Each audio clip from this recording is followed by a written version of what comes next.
بسم الله الرحمن الرحيم. إنا لله وإنا إليه راجعون.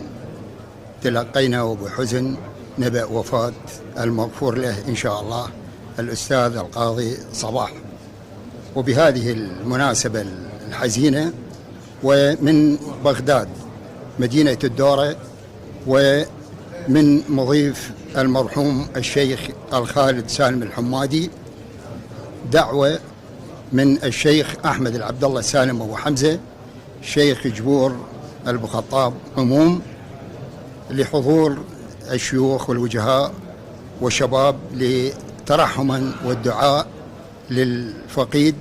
نسأل الله أن يغفر له ويرحمه وينور قبره ويوسع قبره ويسكن فسيح جناته. اللهم ارحم موتى الجميع. إن دلت هذه الدعوة من قبل الشيخ أبو حمزة إنما تدل على الإصالة والرفعة والود والاعتزاز لجميع أبناء العمومة. اللهم يرحم جميع أموات الحضور، آمين آمين. محمد محمود العلي أبو صواب. الرحيم. كل نفس ذائقة الموت. نعزي أنفسنا أولا وأبناء عمومتنا قبيلة البخطاب كافة بالعراق والوطن العربي بفقدانهم الأستاذ القاضي صباح الجبوري من محافظة صلاح الدين قضاء الشرقاط الهيكل.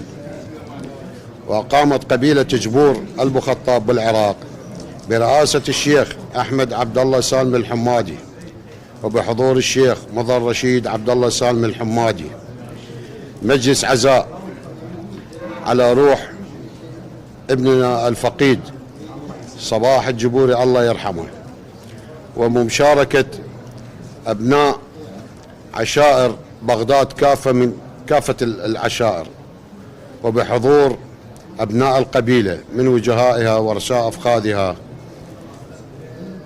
والسلام عليكم ورحمة الله وبركاته. بسم الله الرحمن الرحيم. وإذا جاء أجلهم لا يستأخرون ساعة ولا يستقدمون. صدق الله العظيم. باسمي وباسم عائلتي وأهلي وعمامي نعزي عمامنا جبور أبو خطاب على رحيل فقيدهم القاضي صباح الجبوري، وندعو له بالرحمة والمغفرة والجنة بإذن الله تعالى. والسلام عليكم ورحمة الله وبركاته. المتحدث حسين معين بصل الشماطي.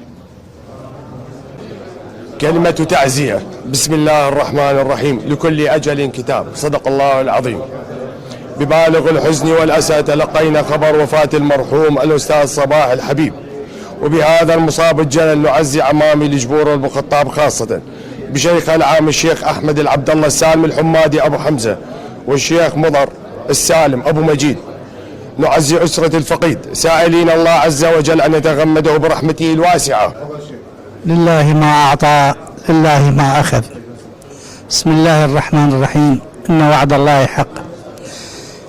بهذه المناسبة الأليمة على نفوسنا بفقدان أحد الأقطاب من جبور البخطاب الأستاذ المرحوم صباح الحبيب، نسأل الله له أن يسكنه في سيح جناته، وأن يرحمه برحمته، وأن يغفر له، وأن يمد في قبره ويجعل قبره روضة من رياض الجنة. فإنا لله وإنا إليه راجعون. بهذه المناسبة نقيم عشيرة البخطاب قبيلة البخطاب الفاتحة على روحه، ويقوم بها شيخنا العزيز الشيخ العام شيخ قبيلة جبور البخطاب الشيخ أحمد عبد الله سالم الحمادي والشيخ مضر الرشيد. نسأل الله للمرحوم الرحمة والمغفرة، ونسأل الله لأهله الصبر والسلوان، وإنا لله وإنا إليه راجعون. شيخ صالح الجبوري.